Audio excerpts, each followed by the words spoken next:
There's this concept in firefighting called acceptable burn.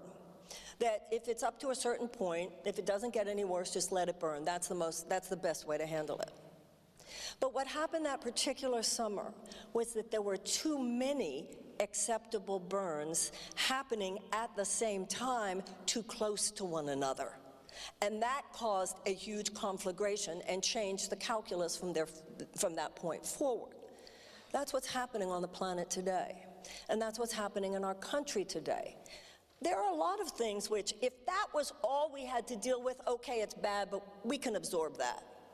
Okay, if it was just that, okay, it's bad, but we could absorb that. But what's happening is that there are too many stress points, and they're happening too close together, and they're happening too frequently. And it is time for us to act. It is time for us to find that place within ourselves, much as Deepak was talking about tonight, where we are not letting our cynicism, which is just an excuse for not helping, we're not letting our complacency, we're not letting our narcissism, we're not letting our self-reference, we're not letting whatever it is within ourselves that would keep us from showing up at this moment of history from doing so.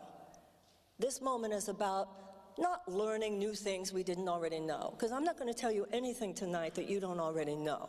I might tell you some details that maybe, oh, I didn't know that particular detail, but in general, I'm not going to tell you anything here tonight you don't already know. This is not a moment where it's about learning things we didn't already know. This is not about data collection. This is about owning what we know and doing something about what we know and getting over